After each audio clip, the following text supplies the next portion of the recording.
What is up, y'all? This is JT. I have the Ridgid Octane palm router or trim router, whatever you want to call it. And the model number is R860443.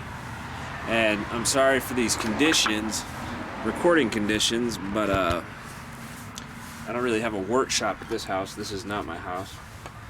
It's just where I'm staying until I get my house finished. We have a battery with, this is a 3 amp hour battery with 3 bars, and it's probably more worn down than 3 bars. So it's in between like 3 and 2. And I have this piece with 2 knots. And as you can see, I tried out my Miles Craft pocket joiner kit, and it works really well when you finally figure out how to do it right. But anyways, as you can see, these knots, they're really strong in there. And when I use this tool, and I know it's going to be backwards for you, but if I try to film it the other way, it's going to create shadows and it'll be even harder to see. But I'm going to try to zoom in if you can hear me at all anyways. We'll zoom back a little bit. And when I'm working on like pine or any woods like that have grains, I go ahead and crank it all the way up to 7 and just knock it out, you know, not as fast as possible, but as fast as possible, if you get what I'm saying. So sometimes I'll start in like this in the middle, work this way, and then I'll come back. Some routers, some wood, you can do that on. On the end grains of this, you can. But on the side where you're cutting with the grain, like this is kind of like cross cut because the grains are running this way. I can just go this way and it'll do it. And I'll just stop talking and show you.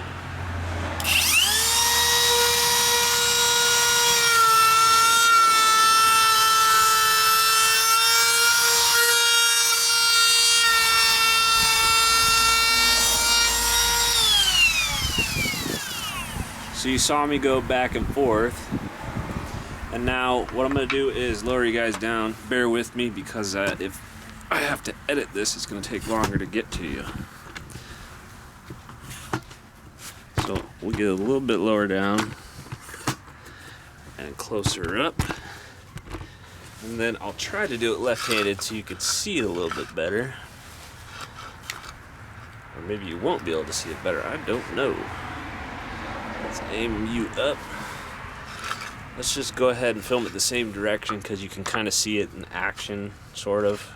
And what I'm going to do is try to do on these knots. And this is just a roundover. This is actually a Harbor Freight roundover, so it's not a very good roundover. So if it burns the wood, just keep that in mind. It is a cheap one. Keep it off your workpiece, turn it on.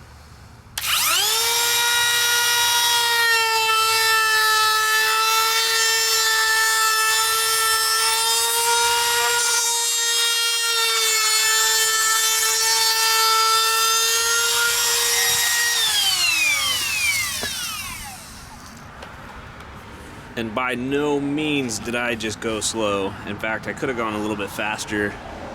And I have this set just a little too low, so where it's making a bead. And I actually don't want that when I'm doing my deck project. But as you can see, it does a really nice job, even with the knots, no burning. And I paid $3 for that bit at Harbor Freight.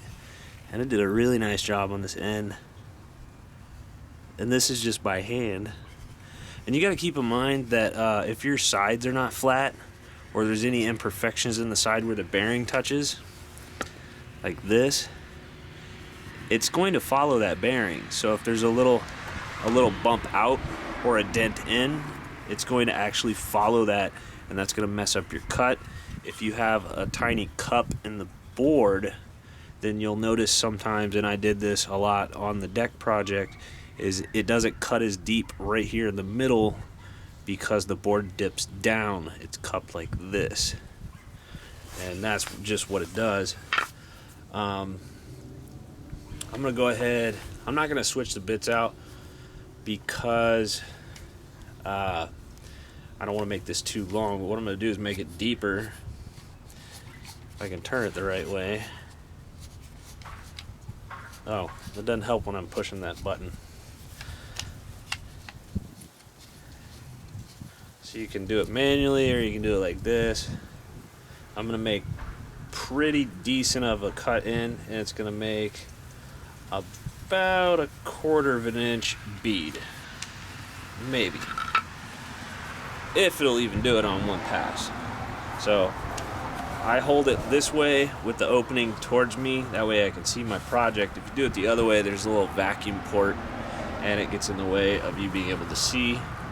And still on 3 bars. Surprisingly, because I had been using the battery before on another tool. And same thing. And the trick is when you're using the square one, always keep one finger or one hand or set of fingers on this corner and use the other one to guide it. And as you come to the corner, kind of turn it around like this. That way you've always got that constant pressure and you keep that as flat as possible, because if you dip it or you twist it or anything while you're moving, it's going to mess up your cut and it's going to make it ugly. I had to learn that the hard way. So here we go.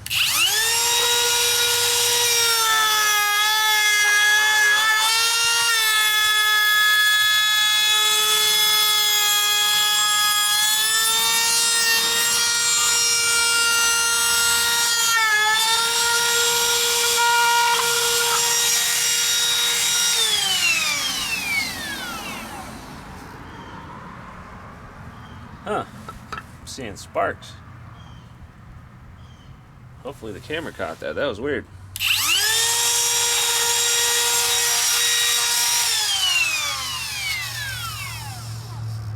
Oh, I see what it is. I'm running the bit into the ground because I set it lower than I thought. It didn't hit it the whole time, but it just hit it a little bit. Hopefully it didn't screw that up. But this is, like I said, a $3 bit. I don't even care.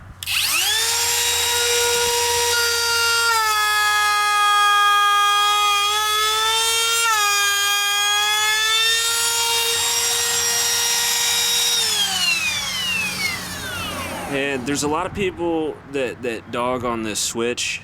I'm telling you right now, this switch is a time saver, because you just pull it out to turn it on, zoom, and then all you gotta do is smack it.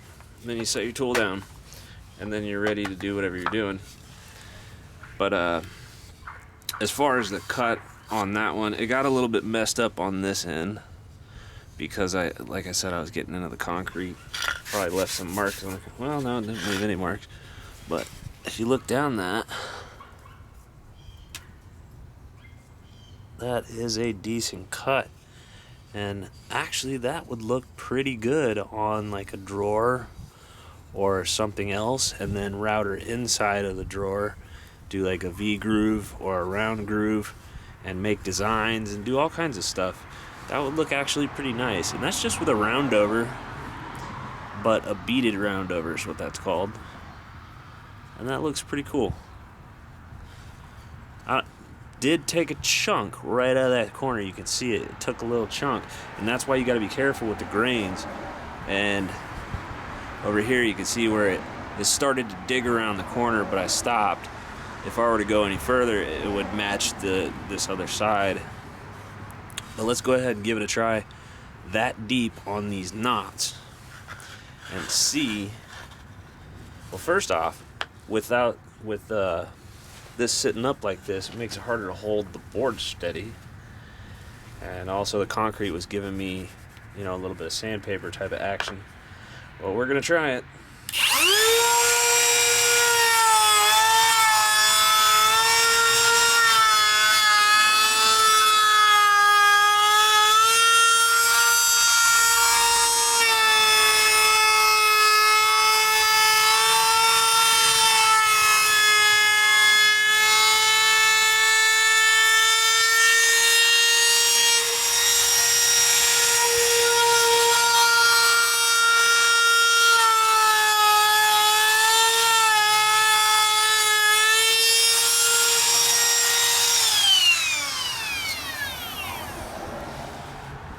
Starting to dull the bit just a little bit. You can see some slight burning right there.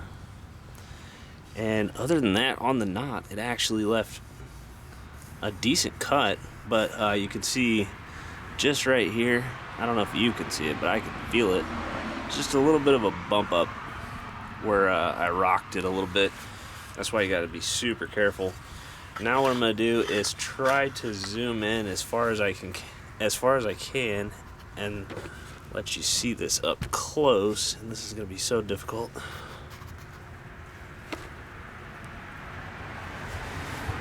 As long as I stay right there and don't move a single fraction of a hair.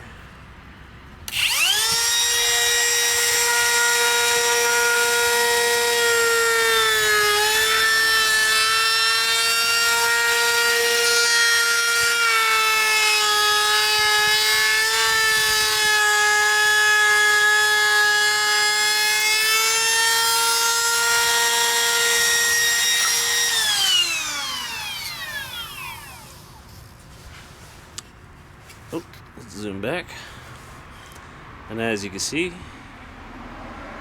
makes a really nice cut. It doesn't always make a nice cut with the grains, so you might have to do a little sanding and fixing. But on this end, against the grains, like a cross-cut style, it did a fairly good job. And I'm not gonna diss the tool on that because that's the bit's fault, and I'll show you that.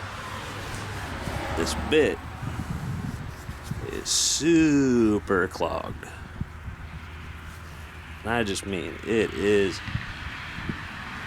You can see that I've been cutting a lot of treated wood with it because you can see the gumming up of the blade.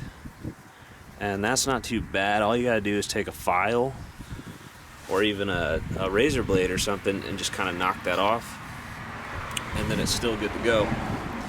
On my next video, I'm gonna demonstrate the Miles Craft pocket hole kit, and I don't know if I have any more boards because I already did a whole bunch on these two. But yeah, it looks like I made like a little tiny little drawer right here. Well, just let's finish it off real quick. See what it looks like.